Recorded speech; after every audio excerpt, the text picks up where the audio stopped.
de acciones sobre puentes carreteros, determinamos cómo evaluar las cargas permanentes y la sobrecarga útil, especialmente la sobrecarga útil que el reglamento la configuraba para poder representar el peso de los vehículos en movimiento.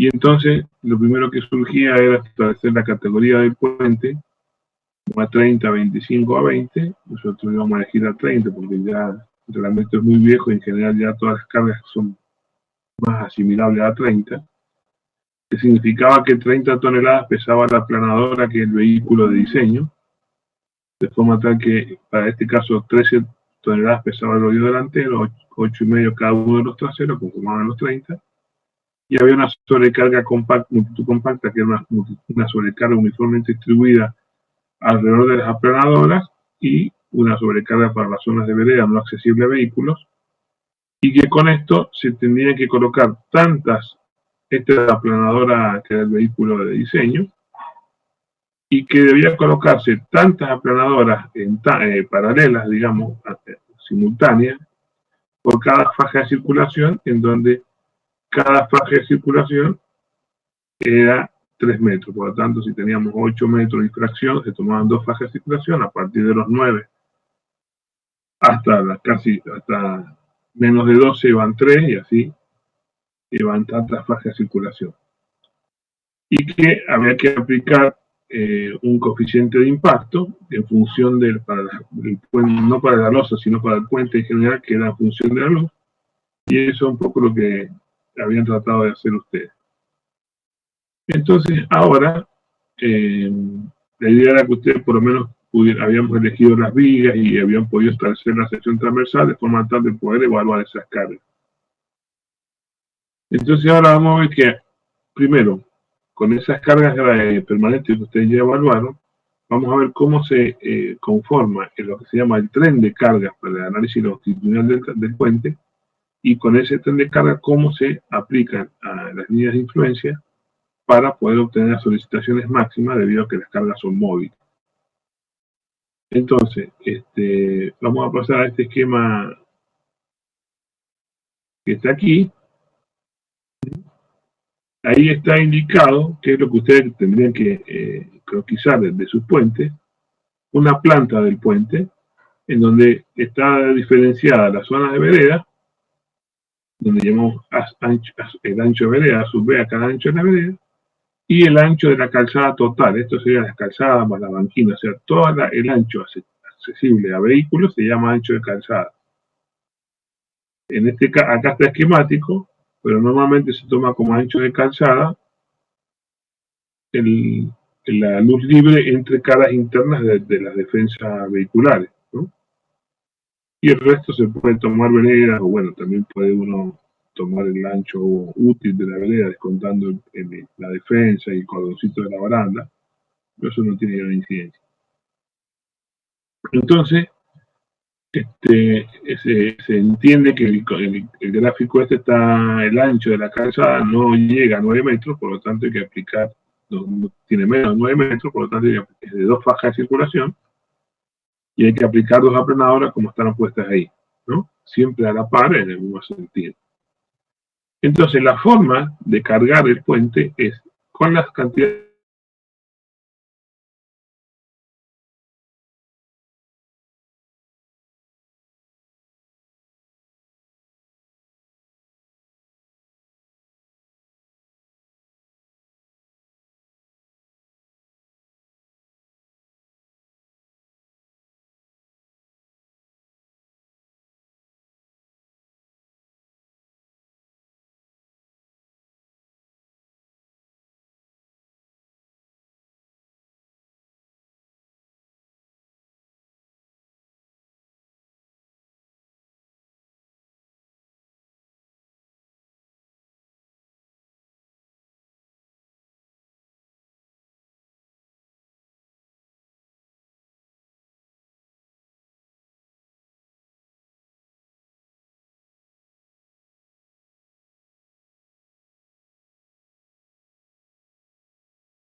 Porque lo que más le cuesta a ellos alumnos y lo hacen de a uno, lo dividen por 3, por uno multiplicarlo. Entonces, me gustaría que si han entendido el criterio.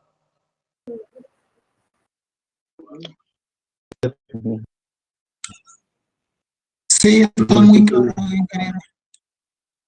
¿Alguien no entiende, tiene alguna duda, no se daría cuenta cómo hacer?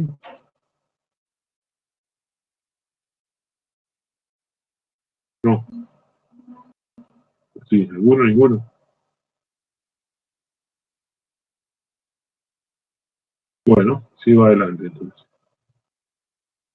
Para reforzar lo que acabo de decir, si quiero sacar el D del tablero, pongo el espesor del tablero por el ancho total del tablero, por el peso específico del amigo, me va a dar una carga por metro, que sería esta carga uniforme distribuida por metro, que representa el peso de toda la losa del tablero. Bueno, y lo mismo para la obra muerta, si tengo una baranda, que suma el peso lineal de esta baranda, más el peso lineal de esta baranda, más el peso lineal de esta defensa, más el espesor de la carpeta por ancho, todo eso lo puedo unir y me va a dar una carga uniforme distribuida por metro de la obra muerta. Entonces ahora, ¿cómo voy a constituir? Voy a checar un poquito el dibujo para que no me alcance a salir ahí.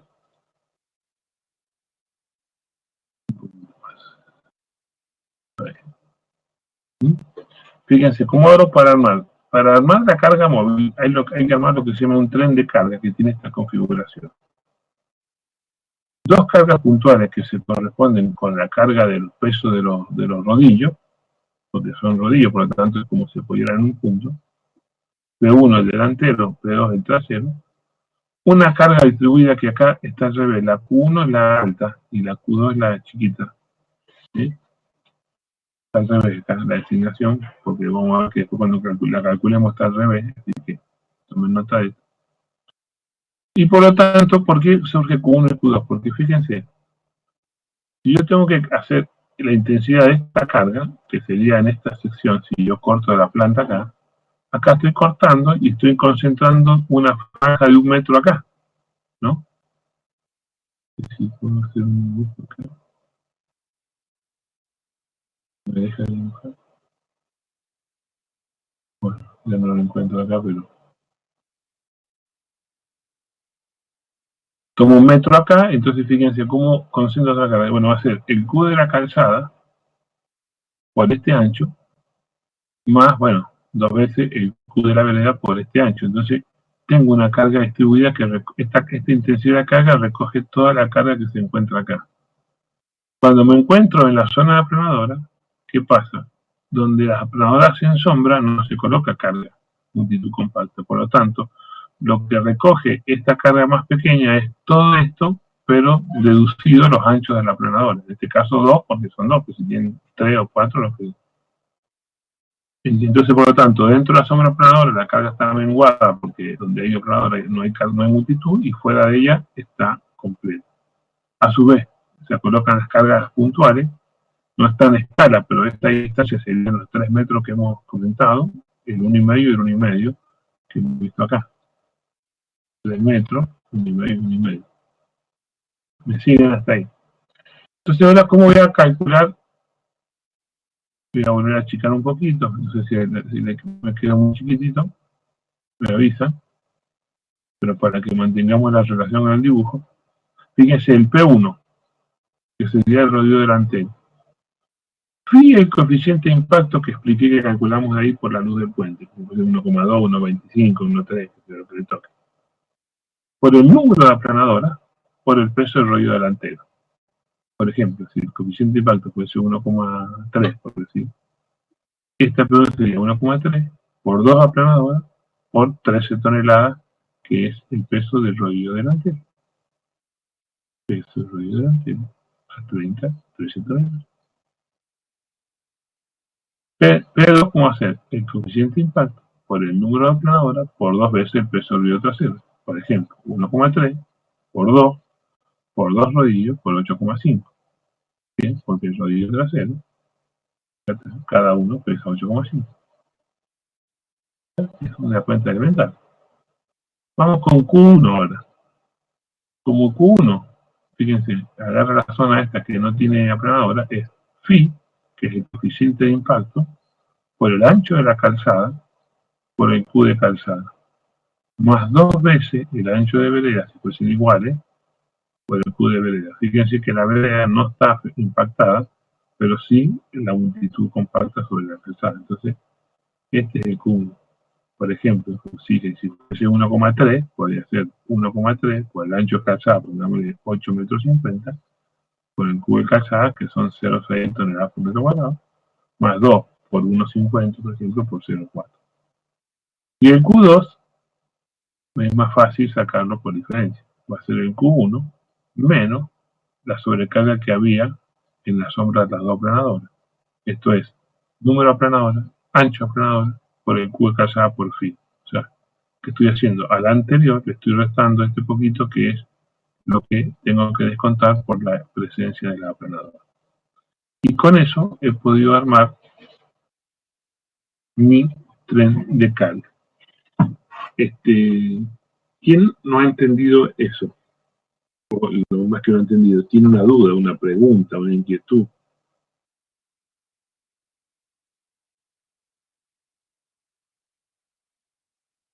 Me gustaría que en unos pocos minutos, cada uno, en función de la longitud del puente, o del coeficiente de impacto, si no lo ha calculado, estímelo a 1,25, pongamos, pueda, con los datos estos del ancho de su vereda, a ver si puede calcular estos 4 valores y algunos lo comentan, algunos que otros, para ver si están en algún sentido. Así que yo voy a quedar atento y voy a dar unos 4 o 5 minutos para que pregunten, comenten y a ver si cada uno manualmente puede hacer estas cuentitas tan sencillas, pero que dan pie al ejercicio de lo que ustedes tienen que hacer. Voy a tomarme 30 segundos que voy a buscar un vaso de agua.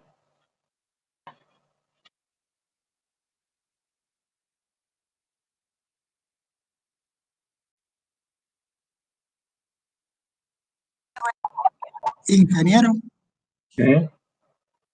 en el grupo 3 ya había realizado este cálculo y ya lo entregó. Si quiere le puedo decir Bueno, los resultados. Q, la bueno, carga muerta, la permanente, nos había quedado donde no hay aplanadora, o sea, la más grande, 87,5 kilonewton por metro. Trabajamos con el sistema internacional. pero Y el Q1, perdón, no es la carga permanente, el Q1 es la carga distribuida, no es permanente. la distribuida, sí, perdón, sí, la distribuida. Ajá. La distribuida y donde pasa la aplanadora, que es más chica, nos quedó de 32,1 más las cargas puntuales. ¿Y las cargas puntuales cuánto le dio? Bueno, 455,7 la del rodillo delantero y la del rodillo trasero, 595,9. ¿y cuántas aplanadoras tienen? Tres, 3, bien. tres Bueno, aplanadoras. Y están los ok. dibujos, están todo. Ajá, bueno, bien. Bueno, entonces vamos a seguir. Si hay algún otro comentario, si no, seguimos.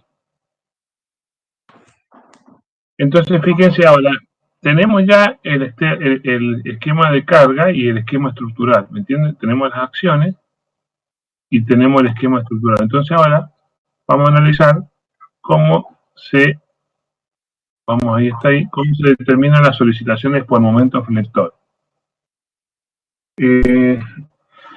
Presten atención porque la verdad que cuesta un poco entender lo que voy a explicar de las líneas de influencia. Siempre se confunden mucho fácil porque quizás no están habituados. Por lo tanto, presten atención a lo que voy a decir, porque es la forma de... Primero, es importante saber que en un puente se analizan varias secciones. No se analiza una sola, la del medio, porque por la magnitud del puente, por la longitud de la viga, se identifican varias secciones características a estudiar. En principio, para el puente, para el momento flector, bueno, como una viga isostática, obviamente en el apoyo no hace falta porque en el momento el apoyo es cero, pero también hay que verificar después el pretensado, ya lo vamos a ver. Pero normalmente se usa el fin de la transición, el L sobre 8, L sobre 4, L sobre 2. Nosotros L sobre 8 lo vamos ahora, no lo vamos a poner para no tener tantas secciones, pero vamos a ir a fin de transición, L sobre 4 y L sobre 2. ¿Qué significa fin de transición? Fin de transición, ¿están viendo la otra pantalla ustedes? Sí, ¿no? De la viga, que cambió la pantalla de las vigas. Sí, ingeniero. Bueno, fin de transición se llama a esta sección. Tengo opciones puntero acá. Bueno, no sé, a ver si me aparece o no. Acá, ¿ven el cursor, el puntero? Sí, ¿no es cierto?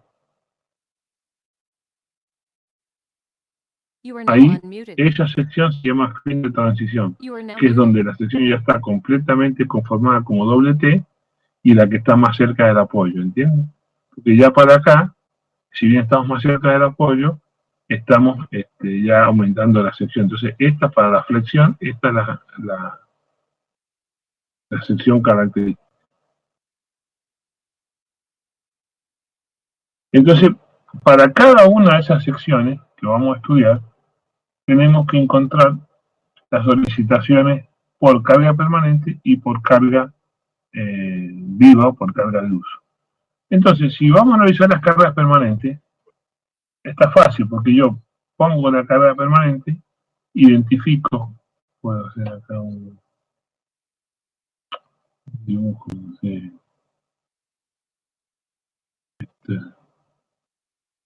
no sé si puedo saltarlo, ¿eh? No, no me lo salta, bueno.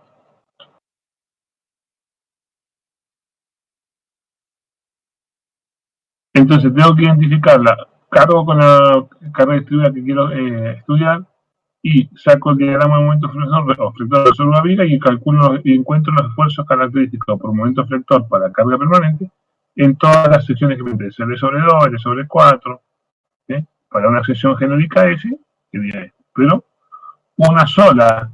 un solo esquema de carga fijo me permite calcular las solicitaciones en todas las secciones de la viga que me interesen.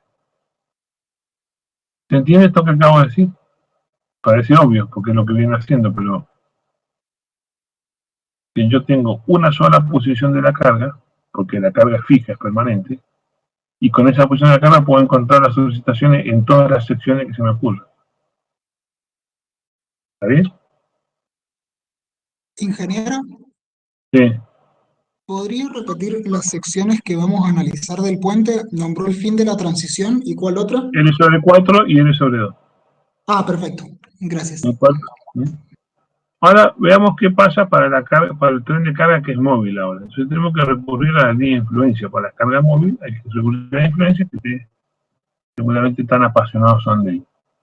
¿Y en qué consiste la línea de influencia? ¿Cómo la vamos a usar? La vamos a usar ingenierilmente, no como estudiando la teoría de la línea de influencia, cómo calculamos ordenada, sino que conociendo la configuración de la línea de influencia, la vamos a usar ingenierilmente para poder posicionar nuestro tren de carga de tal manera de encontrar las solicitaciones máximas en una sección determinada. Y entonces para eso vamos a decir, bueno, quiero encontrar el momento flector máximo debido a una carga móvil en la sección S. S no de la letra S, ¿no? Como está indicada ahí. Si yo quisiera encontrar la solicitación máxima por carga permanente, como dije recién, la sección S, que hago carga con carga permanente y calculo el momento flector acá y listo. Si lo quisiera encontrar en otra sección más acá, con la misma cuestión, calculo el momento que hay. Ahora estoy buscando la carga móvil para esta sección. Entonces, para esta sección tengo que trazar la línea de influencia del momento flector. Y entonces tenemos que recordar cómo es la forma de la línea de influencia del momento flector para una viga simplemente apoyada, porque depende obviamente de la sustentación de la viga, del vínculo. Entonces la forma de la línea de influencia es eso, es un triángulo.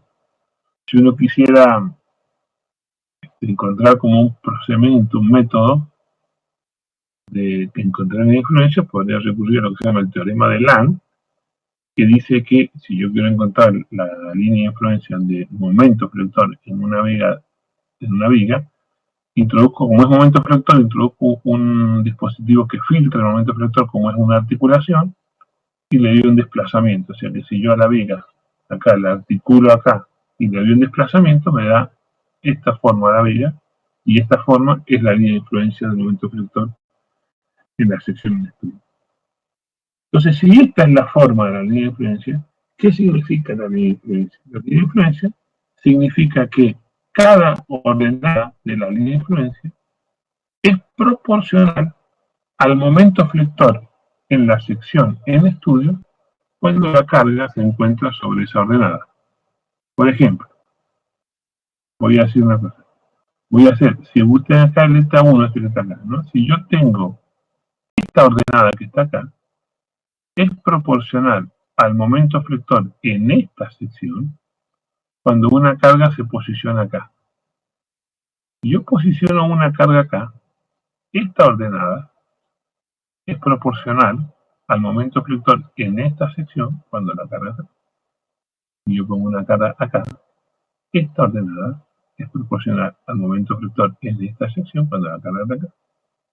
Lo repito 3 veces para que se entienda. Si alguien no lo entiende, hago otro caso más. Cuando yo pongo la carga acá, esta ordenada es proporcional al momento flector en esta sección cuando la carga está acá.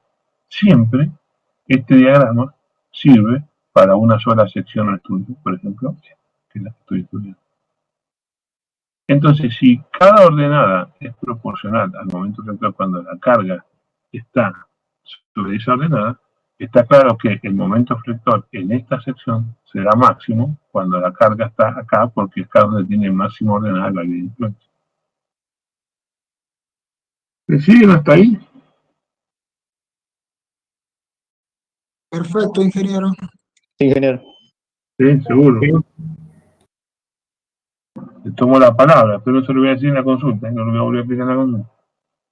Bueno, entonces ahora si yo en vez de tener una única carga unitaria, como era la teoría de influencia, tengo un tren de carga, ¿qué tengo que hacer? Inteligentemente tengo que tratar de ubicarlo de la forma tal que se produzca el máximo esfuerzo. Entonces, por ejemplo, si de las dos cargas hay una más grande que la otra, ¿sí? ¿Cómo lo tengo que ubicar? Bueno, la carga es más grande en correspondencia con la ordenada más grande, porque ese producto es el que maximiza la suma.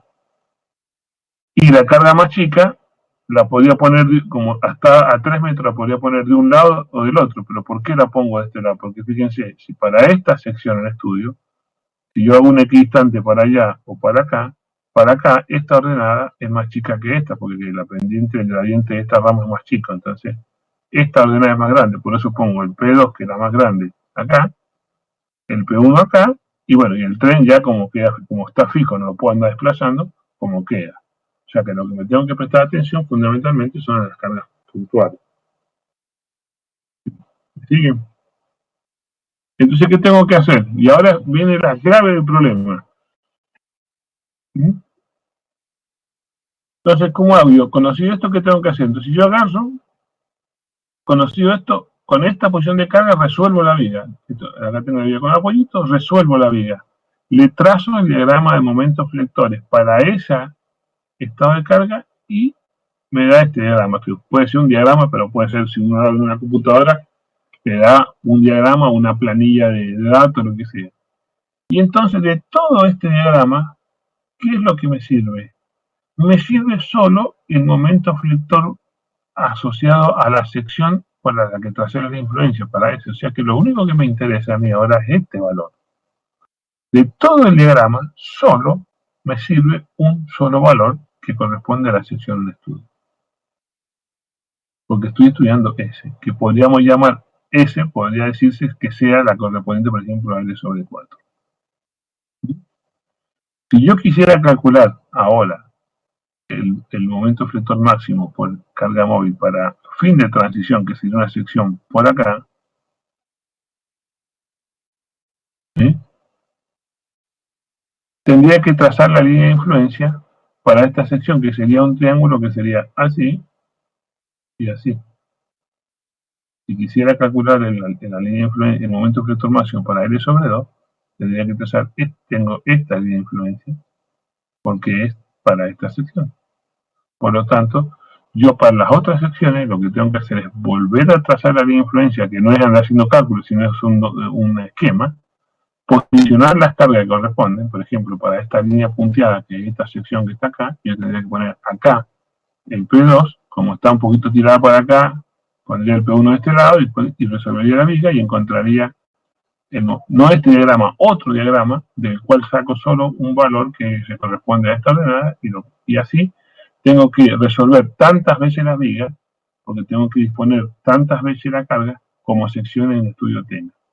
Cuando he hecho eso, voy a tener un diagrama de momento flector para carga permanente que es fijo, y después a su vez cada sección tendrá su máximo momento flector debido a su posición de la carga correspondiente, y entonces podré acumular y hacer un momento diagrama envolvente.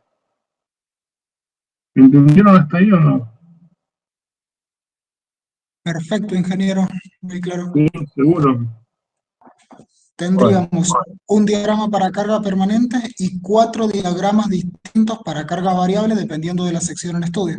claro, 4 diagramas. Pero ese diagrama solo me interesa un solo valor, el que se corresponde con la sección en estudio, ¿está bien? Claro, perfecto. Sí, sí, los otros valores no los usamos, No lo porque usamos. los tomamos de los otros diagramas. Exactamente, bien, bueno. Y yo logro que Perfecto. ustedes entiendan esto de primera vez, porque es una frustración de todos los años para mí después, que en todas las consultas, en todos lados me vuelven a pedir que vuelva a explicar lo mismo. Digo, ¿será que le pongo onda a la explicación, pero no lo logro? Siempre termino defraudado de que no puedo hacer entender a los alumnos, pero si ustedes lo entendí este año sería la excepción. Bueno, vamos con el corte ahora. Esto no hagan caso ahora porque es un esquema como si yo tuviera que combinar, pero es un accidente, no hagan caso. Vamos ahora a qué pasa con el esfuerzo de corte. Con el esfuerzo de corte ocurre lo mismo, procedimentalmente ocurre lo mismo, con una diferencia que, bueno, hay que analizar la misma influencia del esfuerzo de corte. Pasa lo mismo, acá tengo el diagrama de esfuerzo de corte para carga permanente, que ya lo conocemos. Bueno, para esto también, para cualquier sección, leo acá y ya tengo esto para carga permanente. Lo puedo discriminar para viga, tablero, bueno. Ahora vamos a la carga móvil. Entonces vamos a trazar la línea de influencia para esta sección de estudio genérica S de la línea de influencia de esfuerzo de corte. Entonces,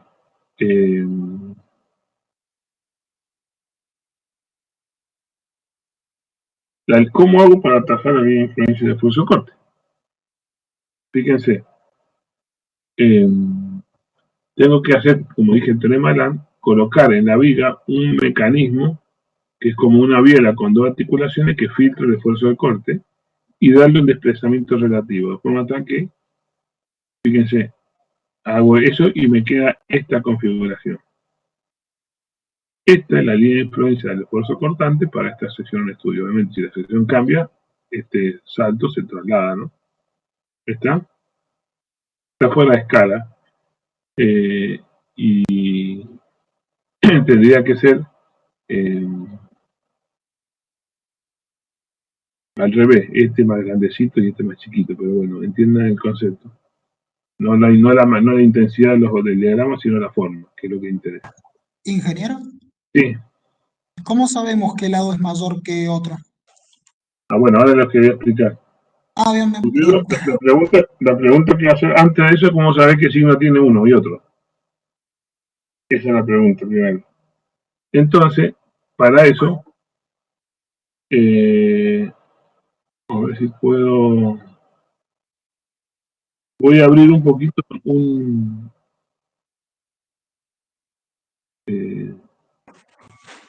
poder. Bueno, estoy viendo cómo poder dibujar, pero esta no me permite dibujar, no sé dónde puedo meter.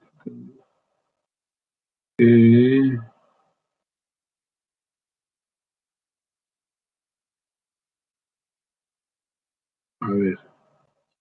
Ingeniero, Sí. si quiere puede probar sacar una captura de pantalla, pegarla en el programa Paint y ahí dibujar sobre encima de esa. Ajá. A No ver. sé si sabe cuál es el programa. A ver, ahí imprimí pantalla. Me voy acá. Busco Paint.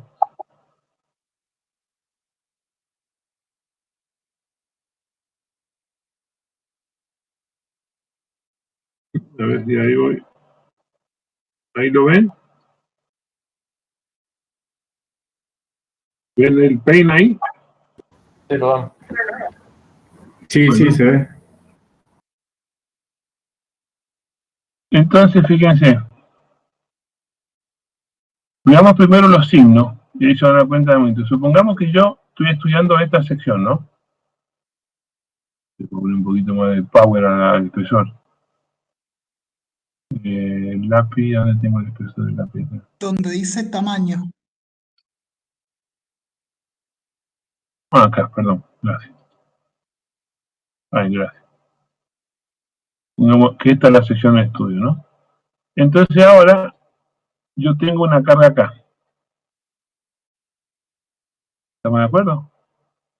Entonces estoy estudiando esta sección y tengo una carga móvil, pero en este instante está ahí. Entonces tracemos el diagrama de esfuerzo cortante para esa carga. Fíjense.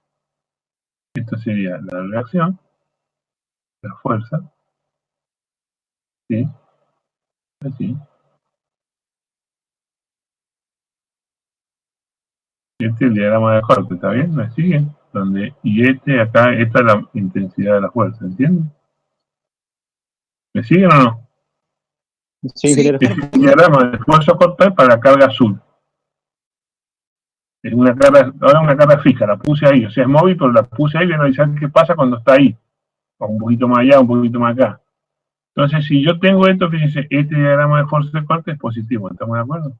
Y este es negativo. ¿Me siguen? Sí, sí. ¿Sí? Entonces, cuando la carga se mueva en esta zona, fíjense, sin llegar a la sección, digamos que un punto sería indefinido. Cuando se mueva en esta zona, el diagrama se va a mover acá, pero en la sección en estudio, fíjense qué signo tiene el esfuerzo cortante. Positivo. No, Ah, no es positivo. negativo. Negativo.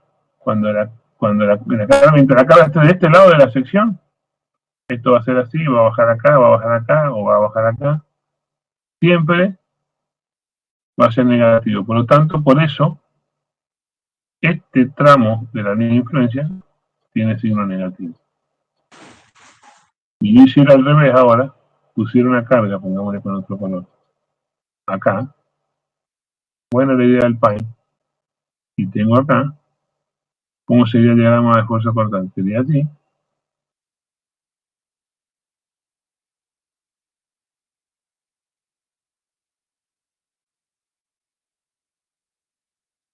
Entonces, cuando la carga se mueve en esta cuestión, en esta sección, pongo el signo de esfuerzo de corte. Positivo. Positivo.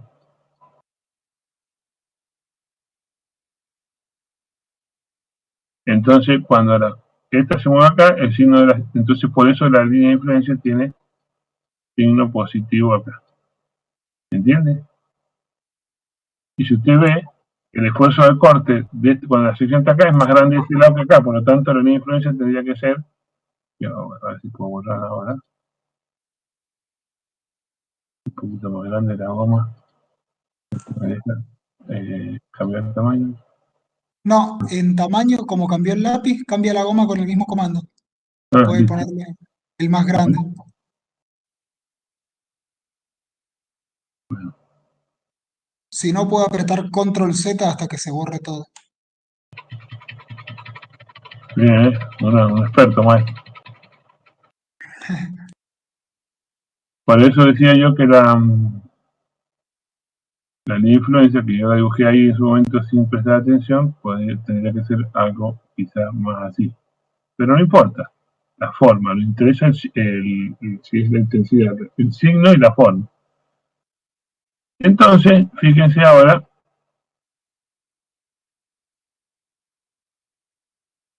yo tengo, si cargo acá, el esfuerzo de corte es negativo. Si cargo acá, el esfuerzo de corte es positivo. ¿Qué quiere decir? Que si yo cargara en los dos lados, nunca entraría al máximo, porque uno me pone el corte negativo, el otro me pone el corte positivo, cuando el resultado va a ser un corte más chico que el positivo o mayor, porque se van a compensar un poco. No va a llegar a ser cero, pero se compensan, ¿entiendes? Claro, claro. Entonces, ¿qué tengo que hacer? Si yo quiero hallar el máximo, no puedo cargar de los dos lados la línea de influencia porque la línea de influencia tiene distintos signos. Entonces lo que tengo que hacer es cargar. Uy, bueno, estoy borrando todo acá. Pero con el control Z que borro lo que escribí, si no borro todo. Entonces, si yo tengo, entonces ¿qué hago? Si quiero encontrar el máximo, como está acá,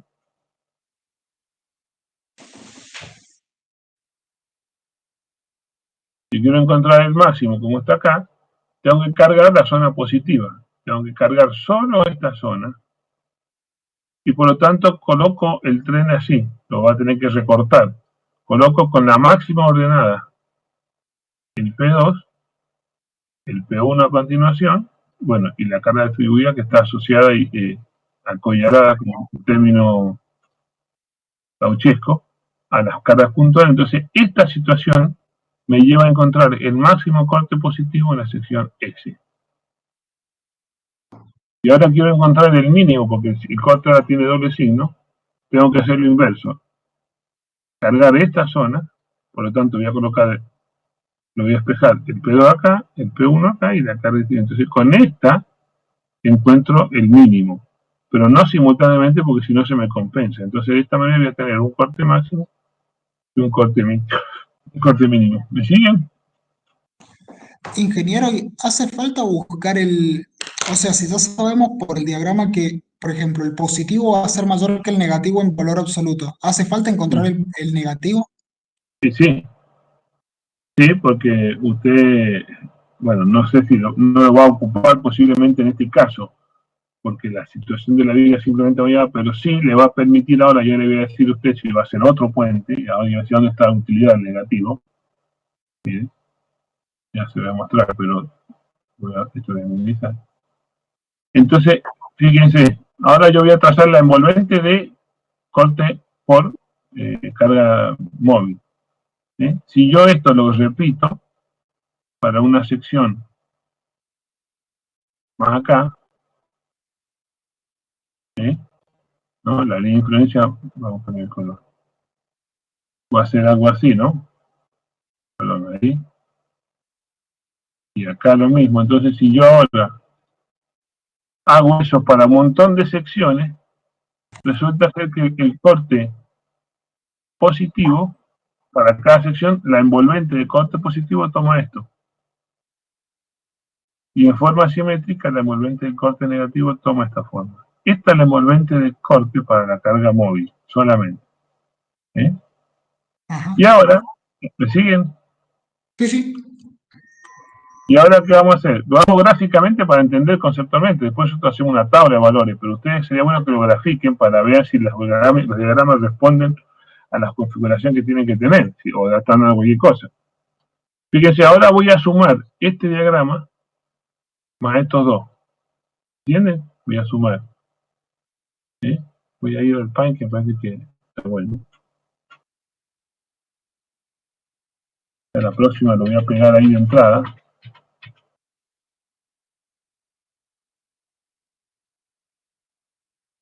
Ah, pero tengo que esperar. Lo voy a cerrar acá. Archivo. Vuelvo. Me voy a ir acá ahora a este otro. Perdón. Acá.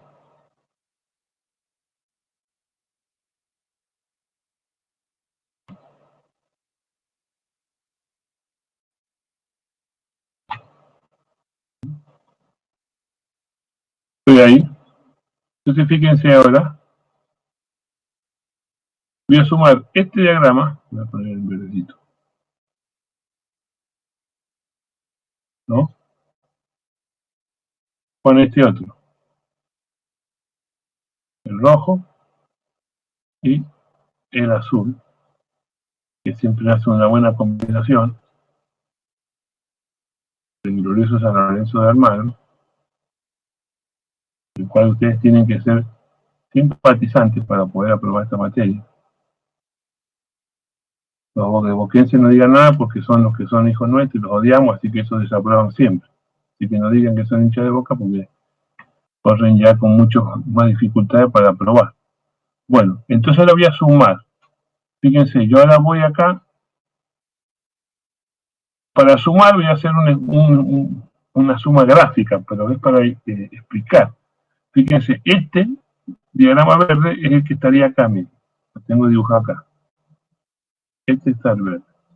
Al verde le tengo que sumar el rojo y el azul. Entonces voy a sumar el rojo. Fíjense, el rojo tiene en el apoyo esta ordenada máxima y en el acá 0. Entonces ahora esta línea de referencia ahora es la verde. Entonces a la verde acá le sumo la roja y acá le sumo 0. O sea que a este le sumo 0 ahí, ¿ves? Y me da esta. Que por acá ya se vuelve menor que 0, o sea, negativo. Y después con la azul hago lo mismo.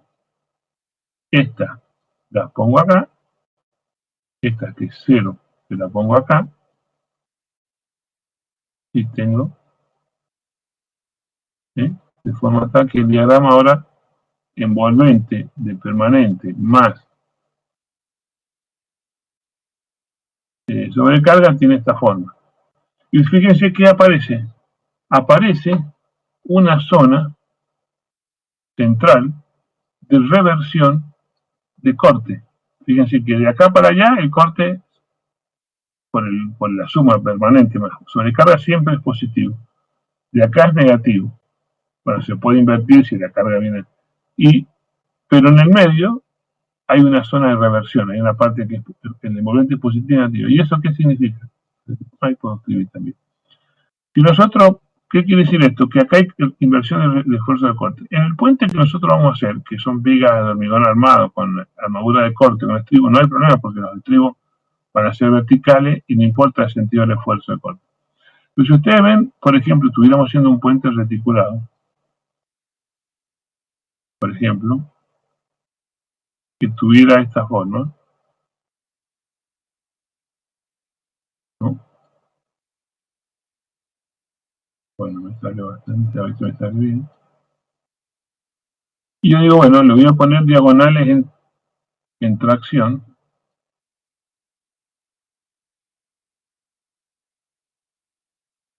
Si son diagonales en tracción, no hace falta que tenga rigidez inercia, porque como es tracción, con un tensor es suficiente. Entonces, el esfuerzo de corte, esto es así, acá, esto es así, esta barra se tracciona y joya, lo mismo es. Pero en esta zona central, ¿qué pasa? Estas diagonales pueden estar por alguna posición de la carga móvil comprimida. Y entonces, ¿qué pasa? Acá, si ustedes ven los puentes reticulados, antiguos ferroviarios, en esta zona, la diagonal es cruzada. Estos que hacían puentes ferroviarios hace 100 años atrás no eran ningunos tontos y entendían ya este concepto. Y entonces en el tramo central hay dos diagonales porque hay alternancia del esfuerzo de corte. ¿Se entiende esto? ¿Por qué interesa estudiar esto? En el caso nuestro no va a afectar, aunque sepamos que el máximo es suficiente, pero hay que entender el problema porque no siempre voy a hacer eso en la vida. Entonces, ¿entienden el concepto de zona de reversión de esfuerzo faltante? Sí, perfecto, ingeniero. Bueno, entonces, hecho esto, yo puedo. Y entonces, ahora, ¿cómo tenemos que resumir las solicitaciones? Fíjense, me voy a abrir un Excel que va a ser más fácil. La forma, más allá que ustedes pueden trazar un diagrama más preciso, esperen que no lo compartí, ahí tendría que estar compartido el Excel. ¿Lo ven ahí? Sí, ¿no es cierto? Sí, se ve. Ahí se ve.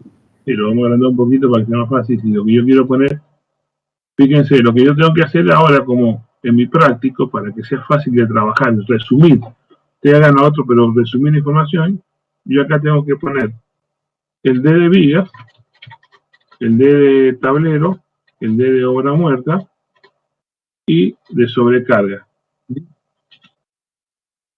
Entonces, fíjense, acá voy a poner apoyo, fin de transición,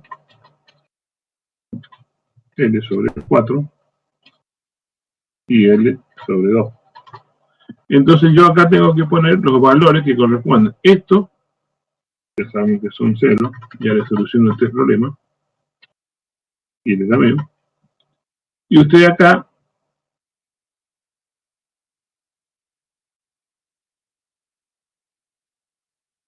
tiene que agregar los valores. O sea, resolviendo la viga simple, pueden encontrar todos estos valores con una sola resolución de una viga con la carga estática, con dv, dB, dt y dm. Es más, si quieren ser vagos como soy yo, ustedes resuelven la viga para una carga unitaria y encuentran los valores acá y después multiplican por el valor de la carga y encuentran estos 6 sin hacer más cuenta. Pero después tienen que poner el valor de acá, que es para un estado de carga, el valor de acá, que es para otro estado de carga, y el valor de acá, que es para otro estado de carga. Y entonces en este cuadro resumen, más allá que tienen que tracen los diagramas para ver cómo les va o si quieren hacer más secciones, resumen la solicitación de momento flector para el puente, para todo el puente, en la forma que lo hemos explicado. Lo mismo pueden hacer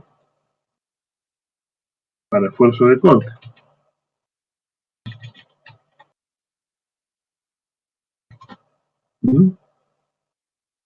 Entonces acá, esto es amarillo, y ahora el que no tiene valor son estos, que son los que yo ya les soluciono el problema para que no tengan que hacer tantas cosas ustedes, y ya eso se lo soluciono yo. Pero fíjense que en este, por sobrecarga no es. Y entonces acá voy a tener que poner 2 renglones. Sobrecarga máximo.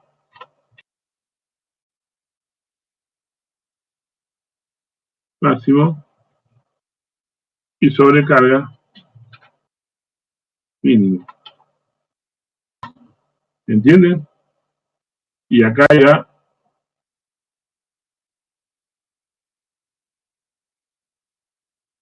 no es 0.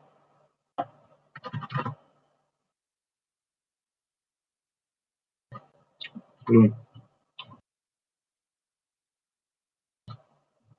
Entonces, este es un resumen de solicitaciones que a ustedes les va a permitir después, cuando pasemos ahora, después al práctico de pretensado, con esta tabla de valores y después, obviamente, las características geométricas, pueden armar fácilmente su planilla para sacar las verificaciones del pretensado. Pero es importante que después todo el práctico resuma las solicitaciones de esta manera, que las tienen rápidamente ahí para poder trabajar con ellas si tenemos que predimensionar. O sea, esta es una buena síntesis que nos va a permitir trabajar rápidamente y no andar buscando hojas y tantas cosas.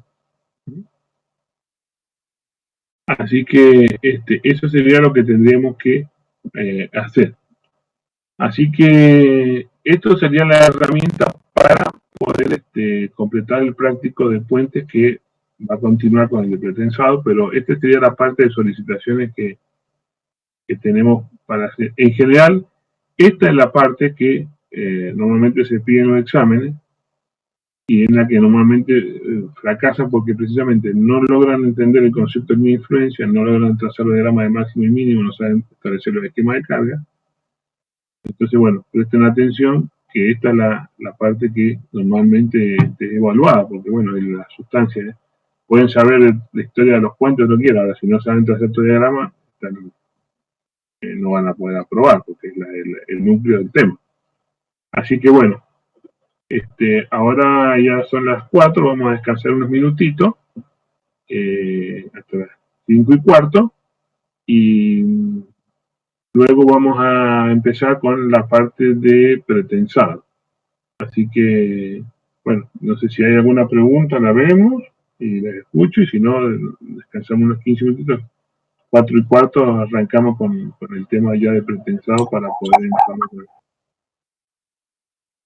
Ingeniero, ¿para cuándo se entregan las líneas de influencia? ¿Para qué día? Ahí está Gonzalo, no sé qué es el que está llevando a los prácticos. sé si está justo ahí o no. Sí, hola, ¿cómo están? ¿Qué tal, Gonzalo? En principio sería, para no atrasarnos, sería la semana que viene, ya que se con pretensado y la próxima entrega sería de pretensado. Así que, como ya tienen todo el análisis de descargas muertas, lo que queda hacer es la carga viva y superponer diagramas. Así que yo diría la semana que viene para no atrasarnos, porque después se le va a juntar con los prácticos que vienen. Perfecto, semana que viene. Muchas gracias.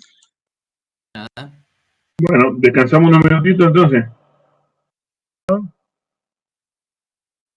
Sí, se ven. Bueno.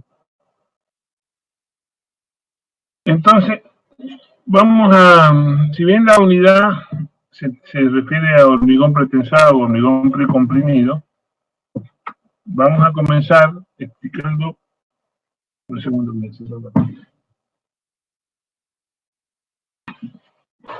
no hay ruido. Entendiendo el concepto fundamental de lo que es pretensado, cuyo significado es dar tensión previa a una pieza, a una estructura, a un componente, dar una tensión previa a las tensiones que vendrán luego cuando la estructura o la parte del componente sea solicitado por las acciones externas. ¿Y con qué objetivo uno podría darle tensión previa a una estructura? Bueno, si yo sé que una pieza va a estar traccionada por las acciones a las que de uso y su capacidad resistente a tracción no es la más óptima para ese material, por ejemplo, bueno, sería bueno decirle, entonces yo le doy la tensión de compresión antes, cosa que cuando venga la tensión de tracción, ya venga, se compensen y el resultado, la tensión resultante sea más baja, más leve o nula inclusive. Y este concepto no es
el perímetro aumenta el diámetro. Bueno, no puedo aumentar el perímetro, no puedo aumentar el diámetro porque están las sunchos de acero. Entonces, ¿qué pasa? Se empiezan a apretar unas con otras y se genera una tensión de compresión entre duela y duela, de forma tal que sella la junta de tal manera que no pierda, que es tan fuerte la junta que no pierde, entonces después se pueden ya pasar al uso de vino. Y entonces, ¿qué pasa? Cuando viene el vino, que tiene presión interna de líquido, las trata de separar, hacer una presión interna, así que las duelas estén, la junta, las duelas estén traccionadas. Pero la precompresión que ha dado por el hinchamiento es más grande, y entonces la tracción de tracción es más chica, y el remanente es comprimido, y por lo tanto mantiene la hermeticidad. Ese es el concepto de pretensado. Con la rueda bicicleta pasa más o menos lo mismo. Los rayos son muy finitos y por lo tanto no resisten la compresión. Por lo tanto, los rayos, una vez que son colocados con una llave que tiene una rosca en la punta, son tensados, pretensados.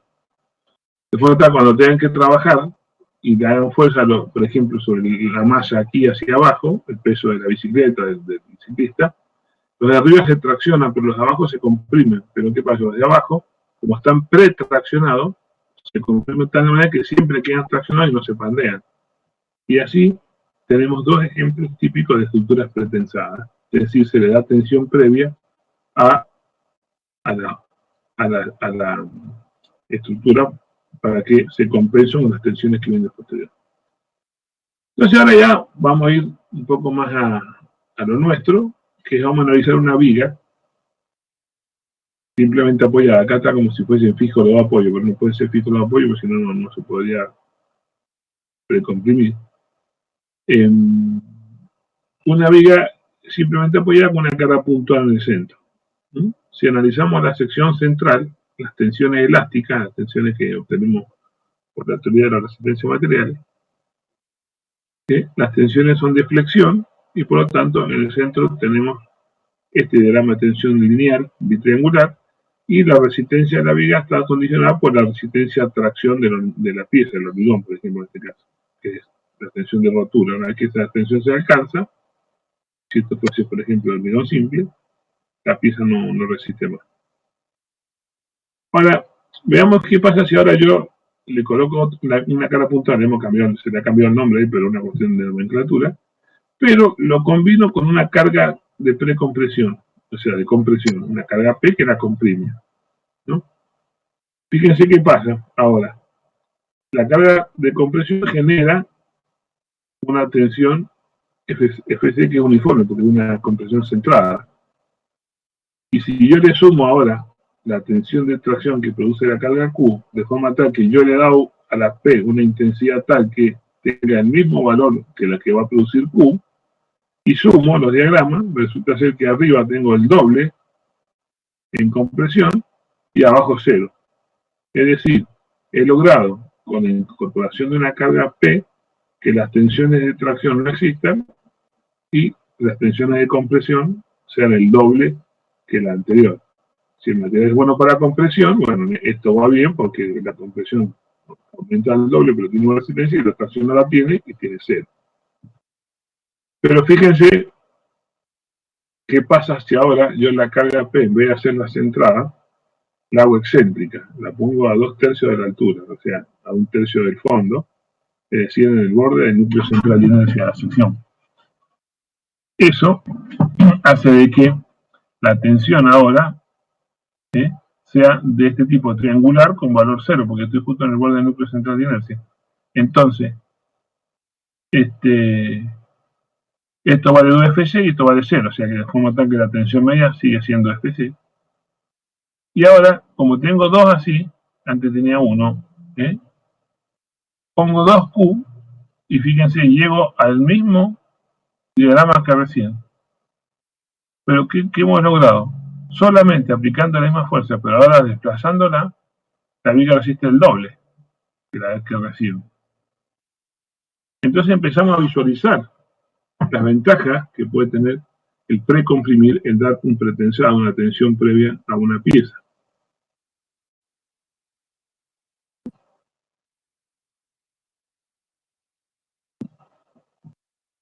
Veamos ahora qué pasa no solo en el centro de la viga, sino en los extremos. Entonces, para eso, en vez de poner la fuerza en el tercio inferior en los extremos, se la pone con cierta inclinación de forma tal que las rectas de acción de la fuerza concurran a este tercio de la altura acá en el centro, pero en los apoyos la fuerza sea centrada. Entonces fíjense, en el centro de la luz tenemos el análisis que ya acabamos de hacer, pero en los extremos, ¿qué pasa? La carga centrada, no hay momento flector y por lo tanto la viga queda totalmente comprimida con una tensión FC, digamos la mitad de la que tiene máxima en el centro del bar. ¿Qué pasa si ahora, fíjense, en vez de poner 2Q, ponemos un Q, una sola?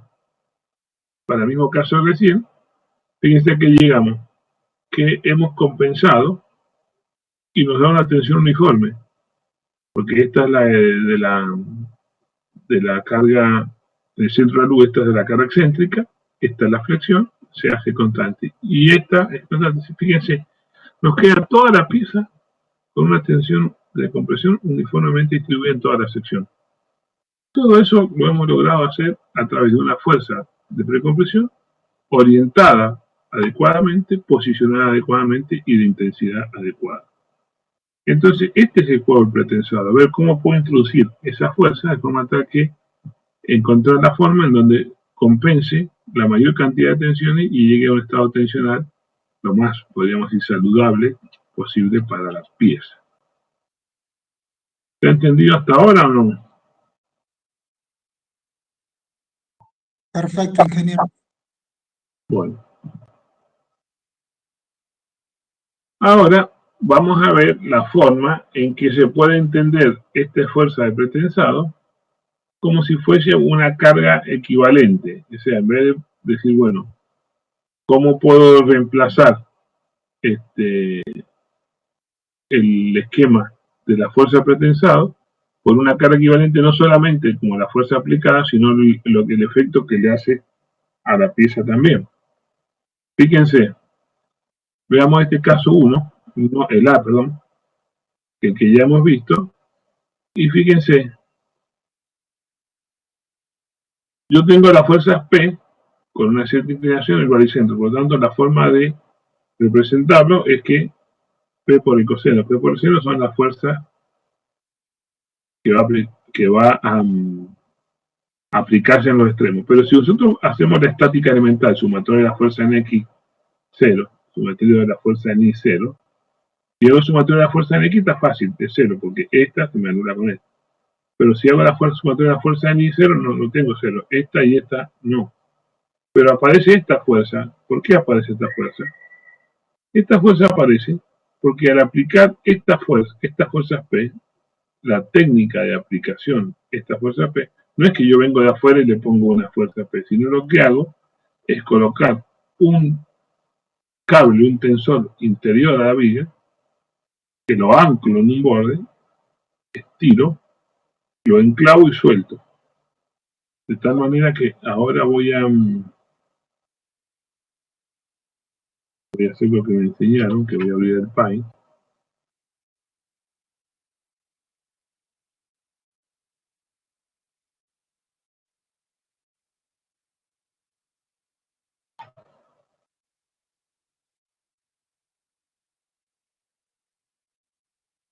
Fíjense, si yo tengo una viga que es así,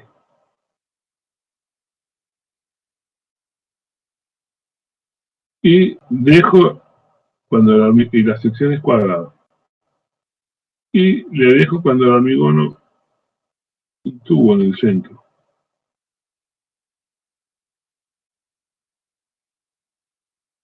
¿Sí? De forma tal que cuando yo la hormigonada ya ha tomado resistencia, enhebro un cable. Acá le pongo una placa de anclaje con un tope. Tiro el cable. De forma tal que el cable se alarga. Lo tiro haciendo alargamiento elástico. Entonces este punto pasa desde ahí. El alambre pasa de ahí hasta ahí. Cuando el alambre está estirado, le pongo una tuerca, una traba o un calce y lo suelto.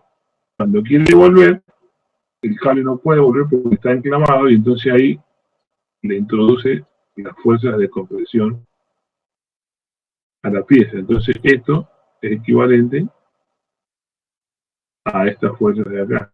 ¿Entienden este concepto de físico de transferencia de fuerzas?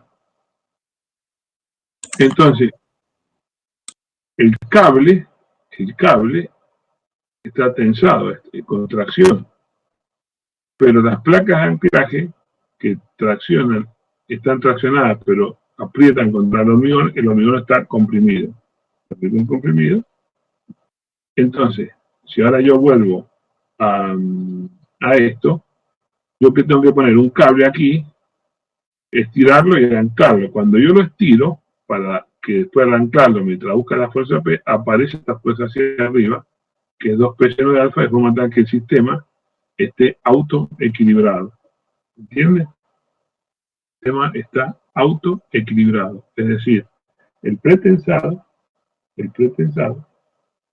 introduce tensiones internas, pero no modifica las reacciones, al menos en una isostática. ¿Se entiende? Y si yo ahora trazase el diagrama de momento flector de este cuerpo libre, del primero, se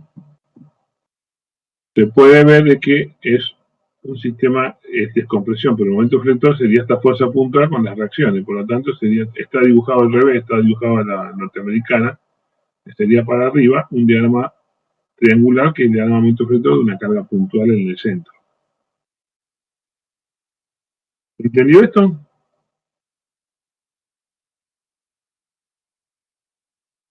Sí. Sí. Bueno, y después entonces podríamos ahora, en vez de hacer eso, hacer un trazado curvo. De forma tal que al trazar curvo, la curva es un cambio de dirección permanente. Cada cambio de dirección en su diferencial de arco es como si generara una pequeña fuerza, porque esta es la componente de estas dos componentes, pero acá hay yo tomo un diferencial S y tomo dos tangentes, el tangente tiene una resultante, entonces este esquema se transforma en una carga distribuida, de forma tal que también es autoequilibrada, pero ya no hay una carga puntual, sino lo que equilibra estas dos fuerzas son esta carga distribuida, y por lo tanto llegamos a un momento flector de una parábola, despejada, por supuesto, está mal. Si yo ahora hago una carga, solamente una carga para ir al eje de la pieza por excéntrica, es como si le aplicara compresión en momentos no extremos y le diera momento flector en momento constante. Y si tomara una carga inclinada como esta, pero ahora más arriba, fíjense, es como si le pusiera un momento arriba, un momento abajo y la carga, y fíjense el diagrama de momento que se produce. ¿Esto qué quiere decir? Que yo, jugando con el trazado del cable, puedo obtener diagrama de momentos debido a esta fuerza pretensada de ciertas maneras, cosa que si yo ahora en mi pieza, en mi estudio, en mi viga, voy a tener un diagrama de momentos flector como este, entonces elijo esta forma de pretensado porque me genera un diagrama compensado. Si tengo un diagrama, una carga uniforme distributiva, puedo elegir este, y según el diagrama de solicitaciones que tenga debido a cargas externas, puedo configurar mi pretensado para que genere un diagrama equivalente al que tengo, pero con sentido contrario.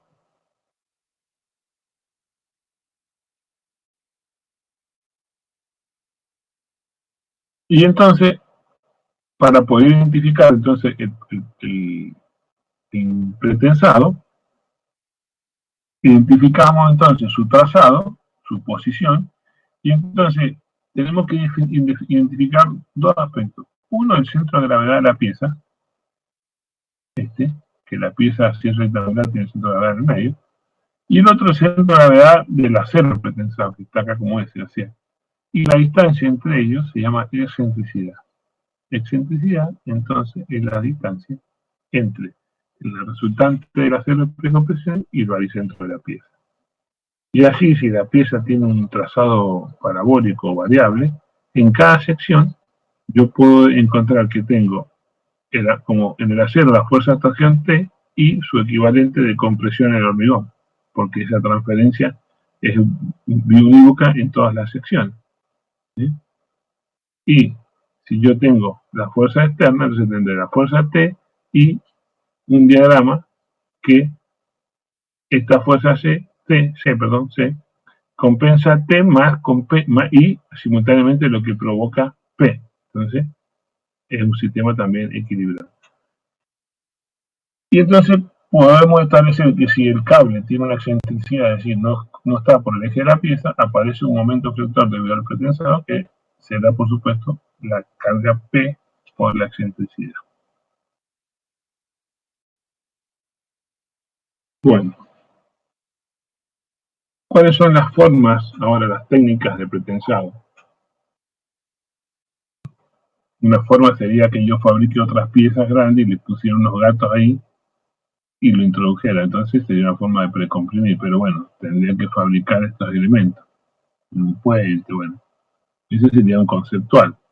Las técnicas que más se utilizan en la actualidad son dos: post-tesado y pretesado. Fíjense que el concepto es pretensado, con N, que es de tensión previa, y cuando hablo de post-tesado o pretesado, se define a la técnica o al tiempo, al momento en que se hace la elongación del acero de precompresión. Post-tesado, tanto el post-tesado como el pretesado, ambos son pretensados. Parece un juego de palabras, pero ¿cuándo es post-tesado? Post-tesado, como su nombre lo indica, es que se tesa el alambre posteriormente a qué? Posteriormente a qué? Al colado y al almidonado de la pieza. Esto es sería como un poco lo que expliqué anteriormente. Hago una pieza de hormigón, le dejo una vaina adentro, cuelo el hormigón, la preparo, la pieza endurece, alcanza resistencia al hormigón, y entonces pongo los cables, teso, y ahí teso después que el hormigón endureció. Entonces se llama post-tesado. El tesado de los tendones, del acero, es posterior al el colado del hormigón, a la resistencia del hormigón. Pero puedo hacer pretesado. Entonces, en ese caso, ¿qué hago? Fíjense que acá lo que hago es yo pasar y me apoyo en la misma pieza. Apoyo un gato que se apoya ahí y uso la misma pieza como apoyo para tesar. En el pretesado necesito unos bancos, unos cabezales. Entonces, ¿qué hago? Pongo el alambre, el tensor, pongo gato, estiro el alambre y lo dejo tenso. Ahora cuelo la pieza, hormigón la pieza sobre el alambre, envolviéndolo, y entonces cuando la pieza alcanza la resistencia, libero los tendones, y los tendones quieren volver a su posición original porque están elongados elásticamente. Cuando quieren volver a su posición original por adherencia, porque el acero tiene su adherencia al hormigón, le transfieren fuerza al hormigón y entonces le hacen la precompresión por la técnica de pretesado, es decir, elongación del acero previa al endurecimiento del hormigón. ¿Alguna pregunta?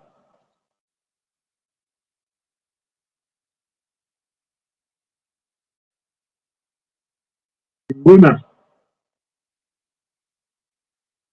¿Seguro? No.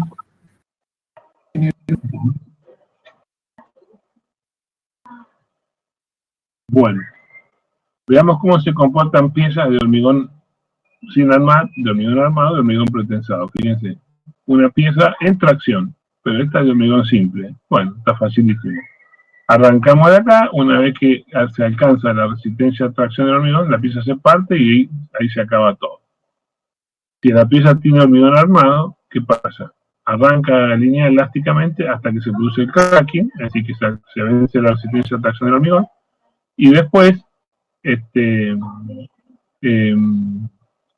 siguen resistiendo la tracción, pero ya trabajando sobre el acero hasta que el acero entra en fluencia y se presenta esta meseta de fluencia del acero. Pero en el caso del hormigón pretensado, ¿qué pasa? El hormigón tiene una precompresión, por lo tanto, tiene una deformación negativa, así está retraído, está contraído, tiene una deformación está más corto que su fabricación, por lo tanto tiene una deformación, fíjense, menor que cero. Y por lo tanto, ¿qué tengo que hacer? Primero, tengo que empezar a traccionar hasta que compense lo que tenía, o sea que hasta que llegue la deformación a cero. Después de ahí recién arranca otra vez y se puede producir el cracking y después también la elongación hasta que fluye el acero. Fíjense que hay que gastar una cantidad de carga para que recién la pieza alcance tensión cero. Toda esta carga que está de ahí para acá se gasta, y ahí cuando se gastó esa recién estamos con tensión en cero, y ahí arranca otra vez. Entonces, obviamente el comportamiento es mucho más, esta resistencia es mucho más eficiente. Veamos qué piezas se pueden fabricar. Bueno, esto pueden ver ustedes en internet, infinidad, millones de piezas que se pueden hacer con el pretensado. Las viguetas de los techos son una de ellas entre tantas, las placas huecas también. Viga de puente, que es la que nosotros vamos a hacer esto. No voy a tener mucho en eso. Pero ahora sí vamos a estudiar un poquito sobre los materiales que conforman el hormigón precomprimido. Sobre el hormigón no hay mucho que decir, vale todo lo hecho para cualquier hormigón. El hormigón lo único que dice es que tenemos que tener una resistencia mínima de 25 megapascales para el hormigón pretensado, pero por lo demás no tiene mucho más que eso. Pero sí los aceros son especiales. Los aceros son especiales. ¿Por qué? Porque si no tienen alta resistencia no logran el efecto que se produce y al final se termina perdiendo el pretensado o con tanto acero que hace que no sea eficiente. Por lo tanto, las críticas son los aceros. Y estos son los aceros de pretensado. Fíjense, si ponemos acá, vamos a poner un poquito más grande. Ahí. Bueno, fíjense, este es el acero que nosotros, fíjense, acá está en megapascal, ¿no? Este es el famoso 420, más o menos, este es el acero de hormigón armado común.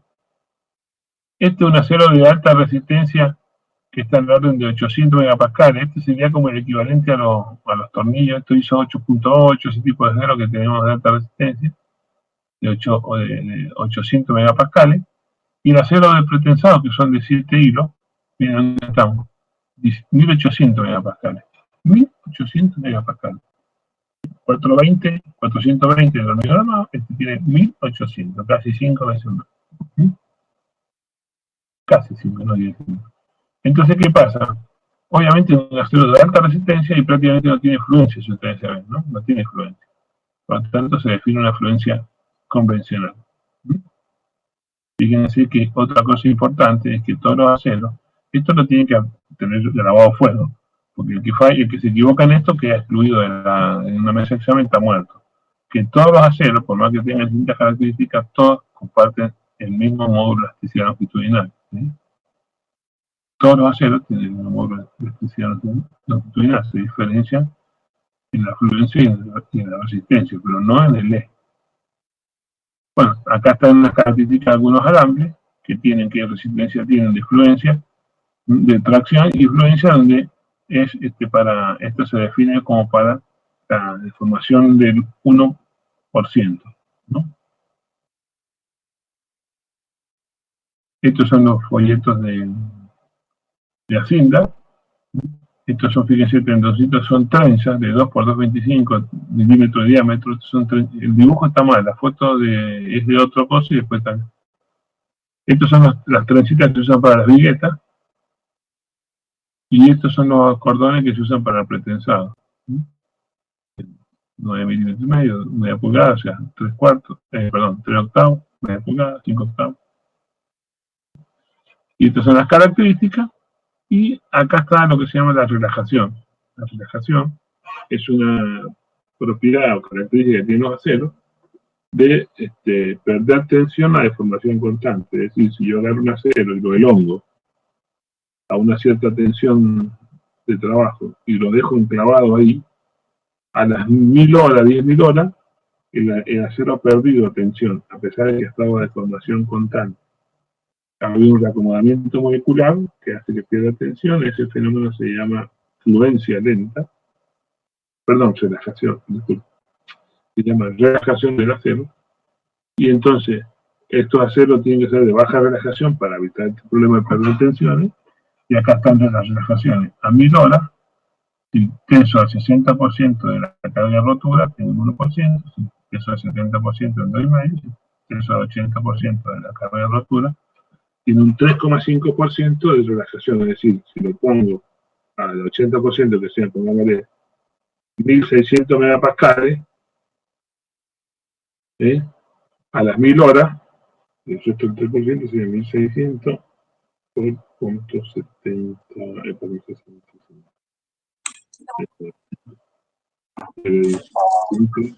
96. Quedaría 1544, o sea que si yo pongo a 1600 megapascales a las 1000 horas, me queda en 1544 megapascales. Pierde 56 megapascales, pierde de solo estándar. Eso es la relajación. No sé si la entendieron. conviene repasarlo.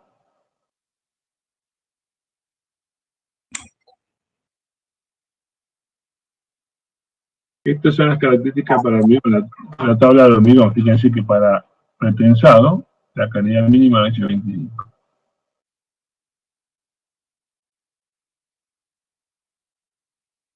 El grado de pretensado se refiere a cuando vienen todas las cargas,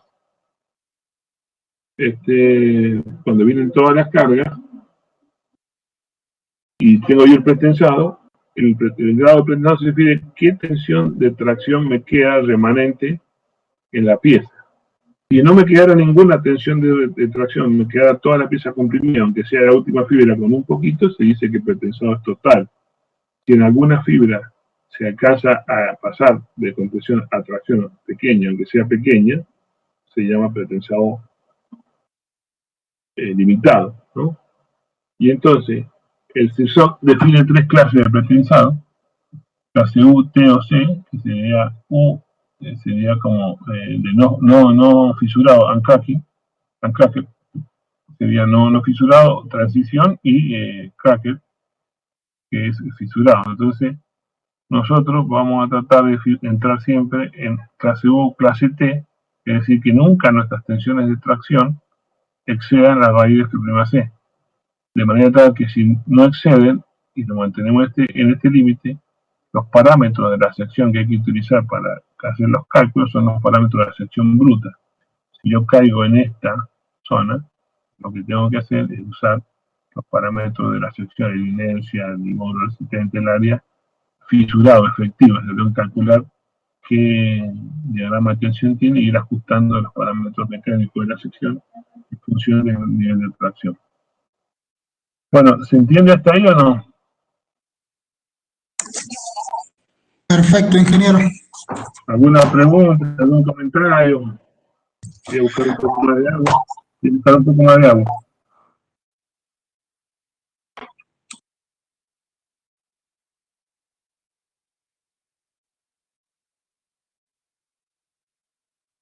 Ingeniero, una consulta. Al ser tener mayor resistencia, pero como se veía en el diagrama de tensión de formación, tiene menos ductilidad, ¿puede ser?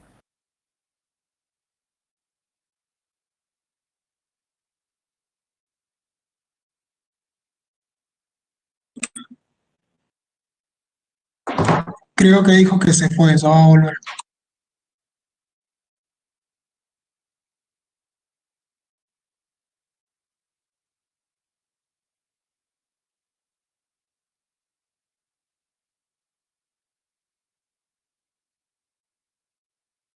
Ya estoy de vuelta. Bueno, ¿hay alguna pregunta, un comentario sobre esto?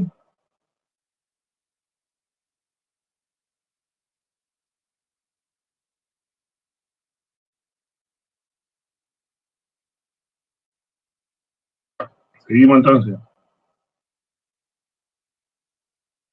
Fíjense, esta es una fotografía, vamos a ver una fotografía ahora para poder hacernos la idea más concretamente en qué consiste esto. Le voy a hablar un poquito para que entendamos qué es lo que es. Esta es la planta de PREAR, que hace pretesado. Discúlpenme, me vuelvo acá. Vamos a ver el lugar de una planta de PREAR que hace este tipo de pretensado, que es el pretesado, es decir, tiene unos cabezales en donde se ponen los tendones de acero del pretensado, se tesa, y una vez que se tesa, se arma la pieza y se cuela el hormigón, y una vez que endurece el hormigón, alcanza la resistencia necesaria, se liberan estos cables y se transfiere la fuerza por restitución de la formación elástica del acero, se transfiere la compresión de la pieza.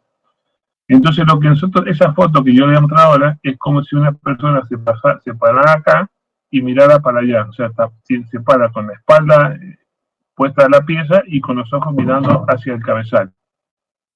Entonces, esa foto es esta que está acá. ¿Sí? Atrás, acá, donde se toma la fotografía, está una viga. Estos son los tendones, y este es el cabezal, ¿no? Ahí hay lo que se llama una máscara, que se llama, que son todos esos agujeritos por donde se enhebran el acero pretensado, y entonces por el lado de atrás se enclavan o se fijan, que es lo que vamos a ver acá. Fíjense, esta foto que está arriba a la izquierda, ahora me he puesto del otro lado, me fui a dar la vuelta y miro desde atrás del cabezal, y acá están, esta es la máscara y estos son los tendones pretensados y estos son los anclajes. Fíjense, esta foto es una ampliación de esta.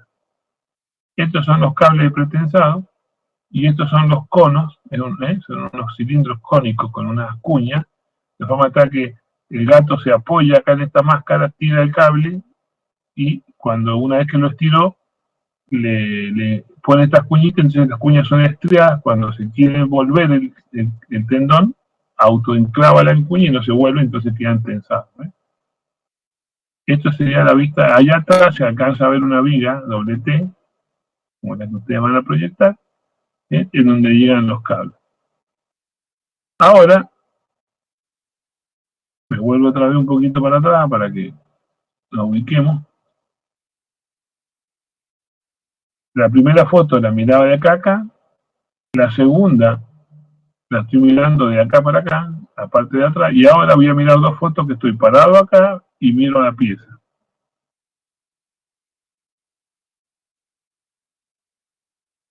¿Qué es esta? Estoy mirando a mi espalda, acá está el cabezal de pesado, y acá está la pieza. Fíjense, una viga tiene los tendones, y la viga se está armando ahí. Se le pone una tapa acá, se le pone un molde lateral, y después se le cuela otro hormigón, y cuando el hormigón está endurecido, se desenclava y se cortan estos pedacitos, se cortan acá estos cables, se cortan el raspo, que no va a eso, estos tendones sueltos, y ya la pieza queda lista. Esta es otra vista un poquito de más adelante, donde está toda la armadura de la viga y los tendones por dentro. Como ustedes, a ver si la vemos la que sigue, bueno. Ustedes después lo voy a explicar después, ustedes, pero van para que vayan viendo. Acá aparecen unas cosas, unas mangueras, unas cosas naranjas que se ven. Y creo que en el anterior también. Acá, ¿ven? ¿Esto qué es lo que es? Cuando yo tengo en el apoyo de la viga, una viga simplemente apoya isotática, el momento máximo normalmente lo tengo en el centro. Y en el apoyo tengo momento cero. Pero ¿qué pasa? El tendón va de punta a punta, por lo tanto la fuerza de precompresión es casi constante en toda la viga. En la mitad de la viga tengo mucho momento externo para compensar, pero en el apoyo no lo tengo. Entonces a veces lo que se hace es que algunos tendones en la zona de apoyo se les pone una manguera engrasada y entonces en esa zona los tendones que están envainados no tienen adherencia, entonces no transfieren fuerza. Entonces lo que yo estoy haciendo es que, me voy a volver un poquito,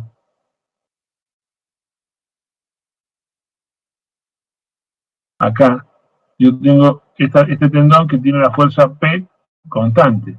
Pero si este tendón que está dibujado como un puntito tiene 10 cables o 20 cables, y que hago yo en la zona de apoyo de los 20 cables a 10 en esta longitud le pongo una manguera engrasada, esos cables no transfieren fuerza en la zona engrasada.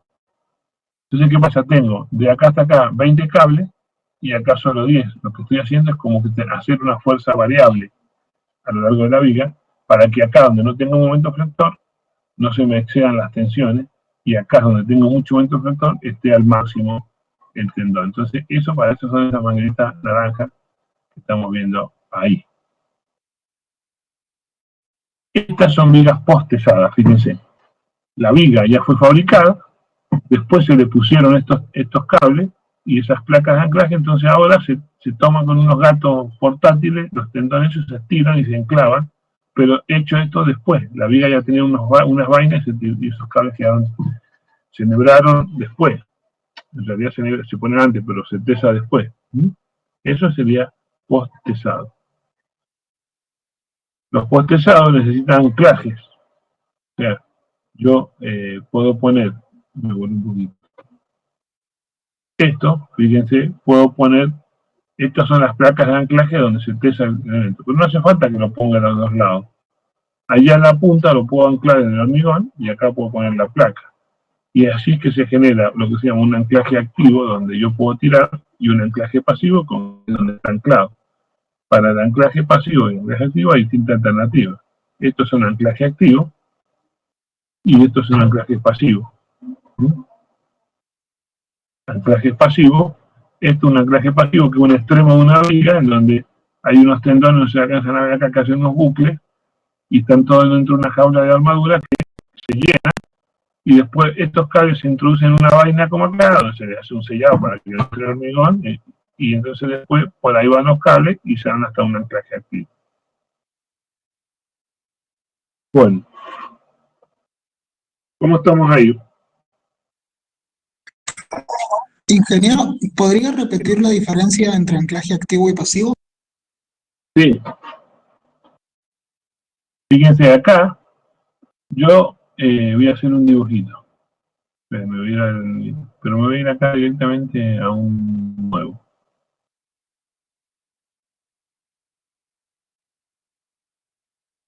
Fíjense, yo tengo no sé si tengo acá forma de acá tengo la viga. Esta es una viga de vista de costado, joven, ¿entienden? ¿Me sigue? Entonces Sí. tengo que poner un paquete de alambre. Entonces, ¿qué hago? Acá yo voy a poner una vaina que es un tubo dentro de la viga, ¿entiendes? Pero no lo voy a hacer pasar hasta allá, lo voy a poner hasta acá nomás, joven, ¿me entiendes? Sí. Antes de hormigonar la viga, ¿qué hago? Enhebro el cable así, antes de hormigonar la viga, enhebro el cable.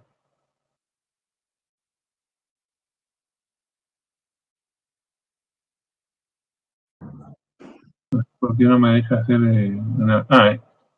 Enhebro el cable. Cuando llego acá, lo saco, hago un bucle y lo meto de vuelta acá. Bien. Acá lo sello acá y después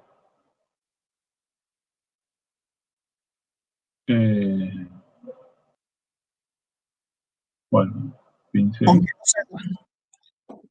Después acá, hormigono la pieza, esto también, ¿no? Hormigono la pieza, bueno, entonces ¿qué pasa? Esto, acá le pongo unos hierros travesaños, cosa que quede bien anclado, y entonces cuando voy a tesar, teso de acá, la pieza ya está endurecida, y acá este anclaje es pasivo porque está anclado en el hormigón, y teso de acá, y después pongo el enclavamiento, ¿entiendes? Entonces, este es el anclaje activo, y este es pasivo, ¿entiendes? El Yo pasivo es podría, pasivo el que no, de donde no tiro, pues. claro. Pasivo donde no se tira. ¿Entiendes? Acá teso. Yo podría ser activo de los dos lados, por supuesto, pero la placa y todo eso es caro, entonces no trato de hacer algo más barato, ¿me entiendes? En algunos casos, en algunas obras especiales, en algunos puentes, capaz que usted necesita tener placa a los dos lados, pero en general se trata de evitar, porque el anclaje activo, si usted ve acá la foto, lleva todas unas placas y todo que es caro, entonces lo que trata de hacer es que en la otra punta sea pasivo, ¿me entiendes? Haciendo algo así, ¿ves? Como despelucho el cable o hago este bucle, hago algo que me permita ser más económico y no tener que poner toda esta pieza en los dos lados, ¿me entiendes? Que recala, ¿te das cuenta? Claro, perfecto. Bueno, ahora tendríamos que ver un poquito ya el procedimiento de algunas pérdidas, pero ya llevamos, son las 5. Yo preferiría, Gonzalo, no sé si descansamos un ratito o no sé si vos querés comentar un poquito qué vamos a hacer con el práctico de pretensado. No sé si está Gonzalo escuchándome. Sí, acá estoy, Carlos. Pretensado todavía no lo voy a subir hasta no entregar el de acciones, para no que no se vayan mezclando las cosas, pero en principio de pretensado sería verificar una de las vigas del puente. Bien. Poner la armadura y verificar una de las vigas de puente. Bien. Yo trataría, ahora, no, o sea, tendría que explicar esta parte y después la verificación de las secciones, pero esto lo voy a dejar para la próxima clase. Y ahora voy a comentar, vamos a ver si hay algunas preguntas, algún detalle, pero si no, no quisiera, porque si no va a ser muy pesado. Explicarle todo ya complicado la situación, así que si le mandamos 3 cosas seguidas, no. Así que yo preferiría que si hay alguna consulta la vemos, la podemos ver si hay alguna cuestión de la parte anterior del práctico, y bueno, si no, vamos a dejar acá.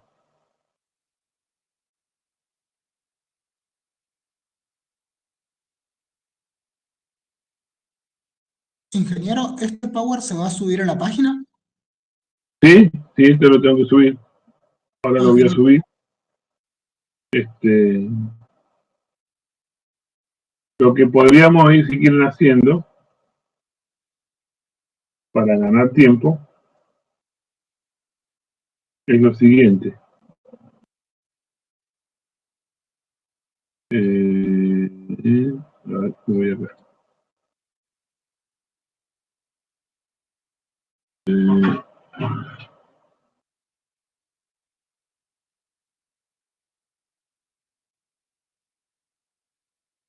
Bueno, si no. Bueno, fíjense, lo que vamos a hacer para ir explicando y vamos a ganar tiempo, eso ustedes lo pueden hacer sencillamente. Para que tengo que buscar un texto, ¿dónde puedo poner el texto acá? ¿Puedo poner el texto acá o no? Sí. You are now unmuted. Acá está, perdón, gracias. You are now muted. Gracias. Parámetros de la sección. Ya vamos a entender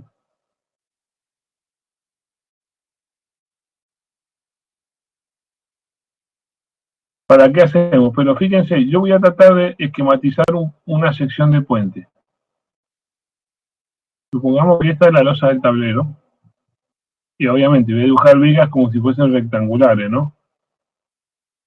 Bueno, voy a poner 4.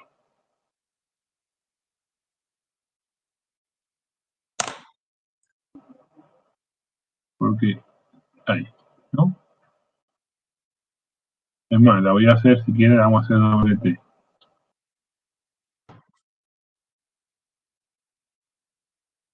Basándome, o sea, pensando solo en la estructura, es decir, las vigas principales.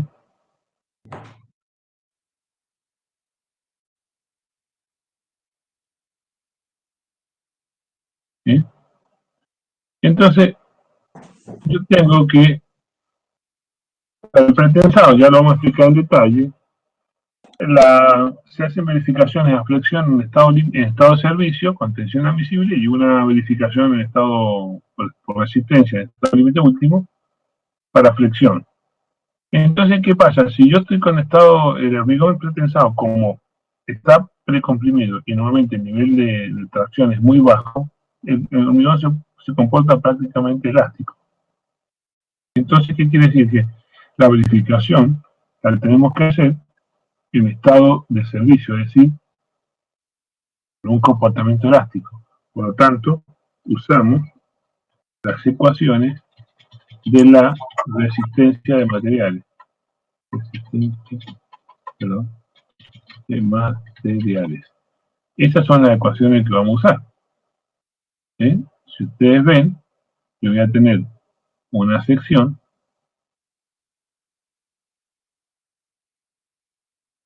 y lo miro de costado, ¿no? Con una fuerza de precompresión.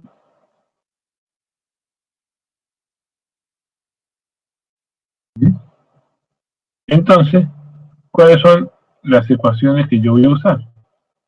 Si ustedes se acuerdan, las tensiones, bueno, F, no sé cómo quieran llamar, F es igual a la fuerza sobre el área más menos, bueno, pasa que fuerza F más, pongámosle más el momento dividido el momento estático, ¿eh? O podemos poner F igual P sobre A menos el momento dividido el momento estático, ¿sí? O F igual a P sobre A más el momento por la distancia de la fibra dividido el momento de inercia. ¿Cuáles son las ecuaciones para flexo-compresión de elementos de resistencia material?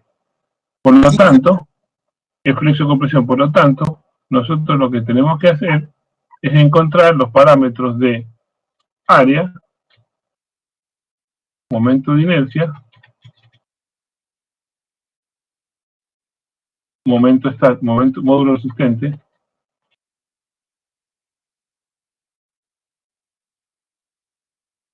y obviamente para eso necesitamos los baricentros de la sección, ¿no? ¿Por qué? Porque la sección ya vemos que no, que a veces no es. Entonces, ¿qué pasa? Me estoy adelantando un poquito, pero síganme con estas cuestiones básicas de resistencia material para que ya si ustedes lo pueden hacer.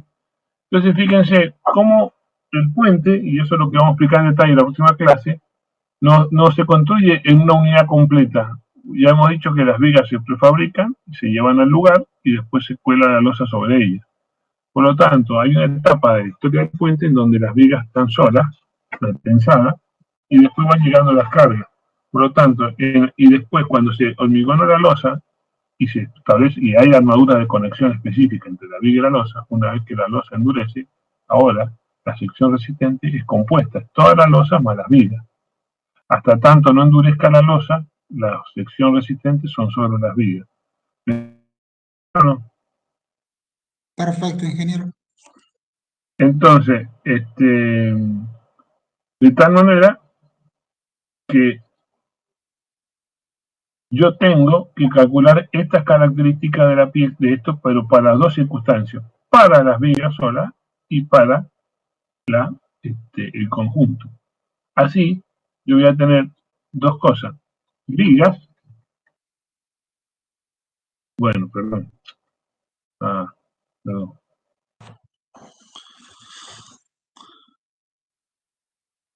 Si ya escribió algo, no lo puede borrar, tiene que apretar Control Z. Bueno. Maestro de Paint. Bueno, tenemos vigas solamente. ¿Se puede mover esto? No, tampoco. Sí,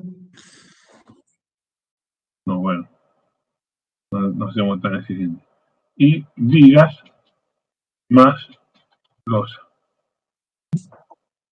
Entonces, en vigas solamente, yo tengo que calcular, primero tengo que calcular el baricentro.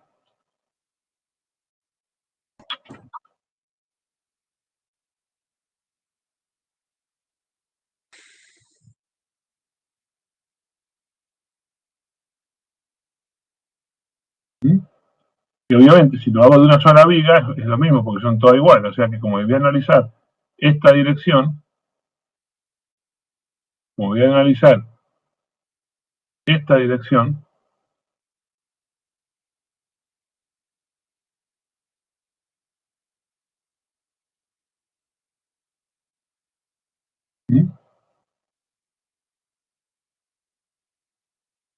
tengo que calcular el baricentro de la viga.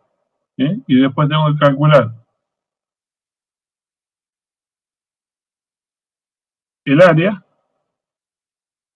de una y de todas, que es fácil, porque si son todas iguales, calculo el área de una y multiplico por 4, no hace falta. Después tengo que calcular el momento de inercia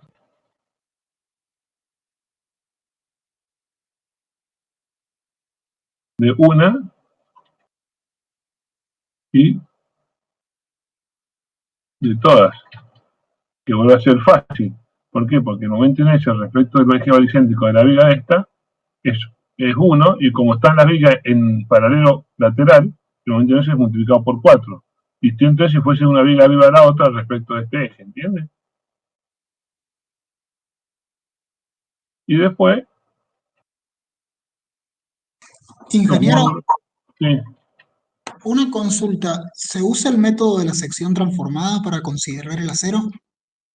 No, porque las vigas son de hormigón y la losa también de hormigón. Y no consideramos el acero del pretensado para transformarla, así que solamente en hormigón. Ah, no se calcula como, se calcula No, como si fuera de hormigón solamente. Perfecto. exactamente. Una sección homogénea. Los módulos resistentes, que vamos a tener un módulo,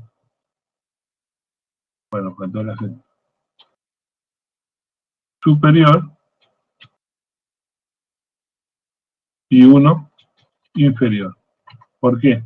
Porque si el baricentro, como está acá, de la viga no es equidistante porque el talón es más grande que arriba, el baricentro tira abajo y por lo tanto tendré un módulo respecto de esta fibra y un módulo respecto a esta fibra, ¿se entiende?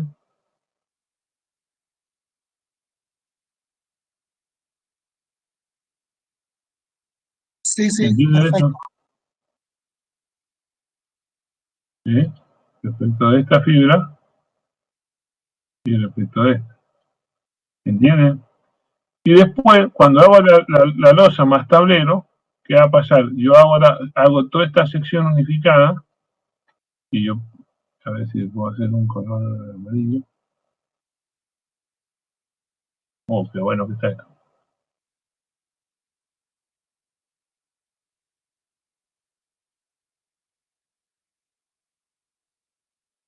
La primera vez que le puedo encontrar utilidad.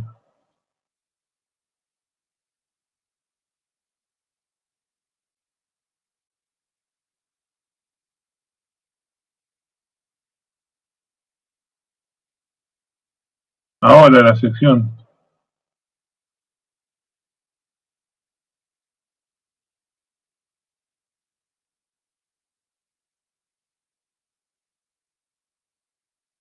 Es esta. Entonces, ¿qué pasa? Tengo un nuevo baricentro ahora, que puede estar por acá, porque la losa tablero me lo tira para arriba, y tengo una nueva distancia, un nuevo momento de inercia del conjunto, que hay que sacarlo del conjunto ahora,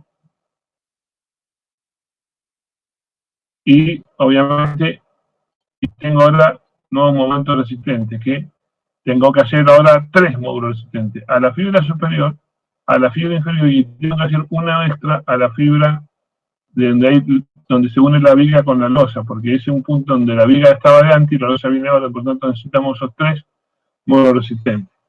Entonces, estos son los parámetros que tenemos que hacer de la viga sola y de la viga más la losa.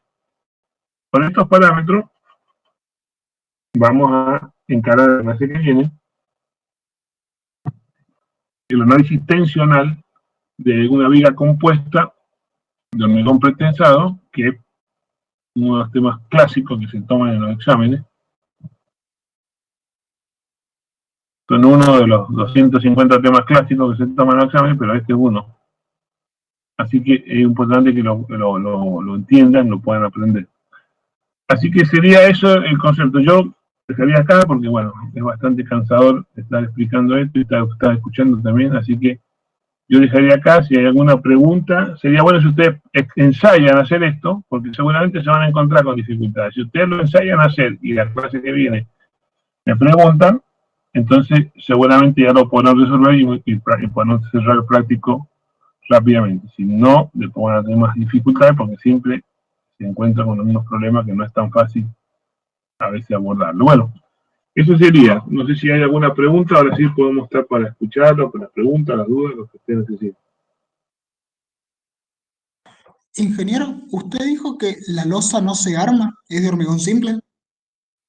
No, sí, la losa de hormigón armado y se conecta. Lo que estoy diciendo es que no usamos el acero de la losa para sacar el momento de inercia, la sección transformada, ¿no? Sí, la losa es una losa, sí. Ah, bien, bien. Van Claro, los vehículos, así que una losa, no hemos hecho el análisis de la losa transversal, pero sí, la losa es como una losa apoyada sobre viga, claro, sí, sí. una losa armada en una dirección, continua. El modelo de la losa es este.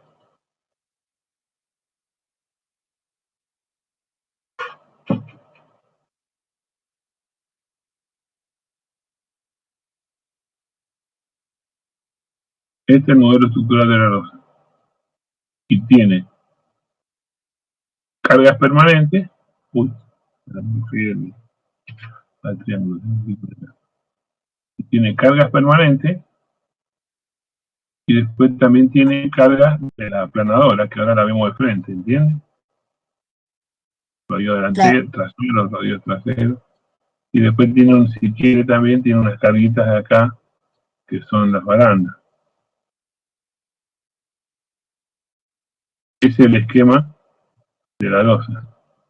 Y si yo ahora la dibujo fuera de escala,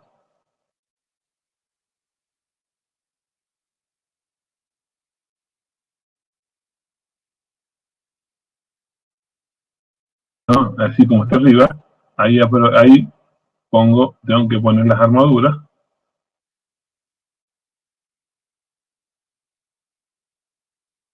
Que serían, por ejemplo, las podría poner, prácticamente se ponen armaduras constantes de punta a punta, ¿no? Ahí, acá estarían los ejes de las vigas. Y después se pone armadura de repartición longitudinal. ¿Entiendes? Claro, sí, sí. Bueno, Pero ¿qué para más el momento tenemos? de inercia no se considera. ¿Cómo? Para calcular el momento de inercia no se considera el acero.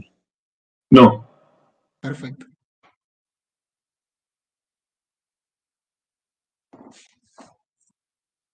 ¿Alguien tiene una pregunta, un comentario?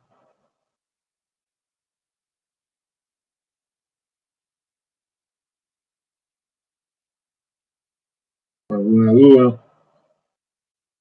Y otra cosa, ingeniero, una pregunta sobre el acero del pretensado, que para el comportamiento sísmico, al ser un acero de alta resistencia, implicaría que tiene poca ductilidad, y eso para el sismo sería una desventaja, ¿o no?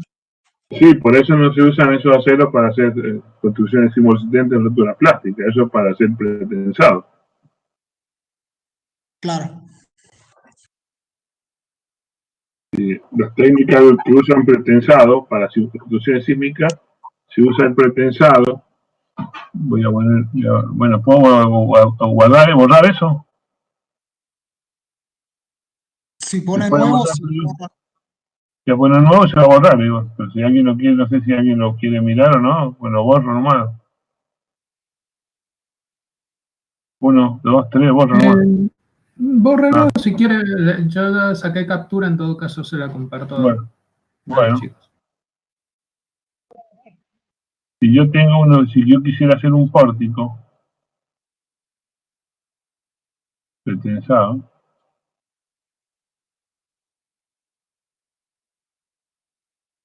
le pongo un cable pretensado acá,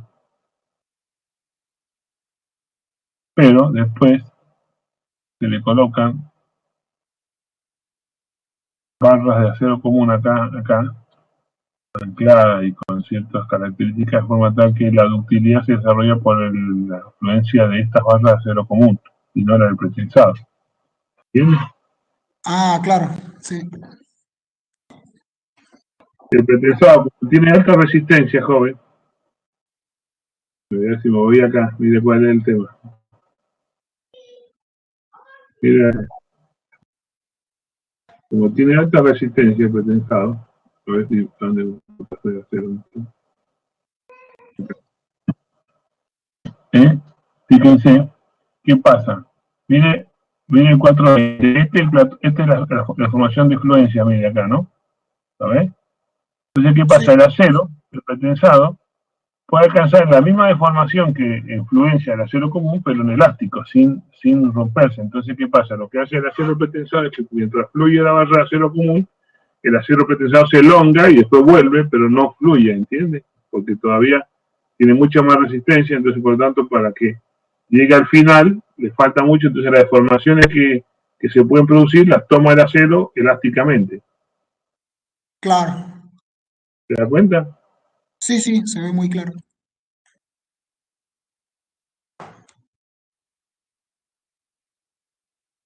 Bueno, Muchas gracias, ingeniero. no, está bien. ¿Alguien más? ¿Tiene preguntas?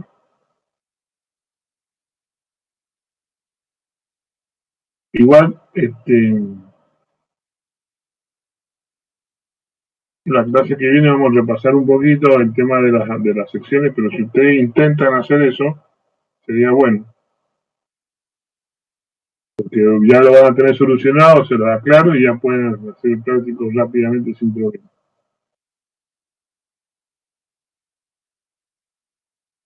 ¿Alguna pregunta más?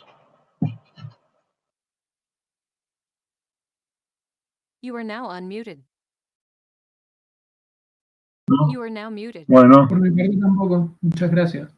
Muchas si gracias. no, Perfecto. bueno, de nada. Vamos cerrando entonces, si no. Sí, por ahora tampoco, ninguna consulta. Bueno.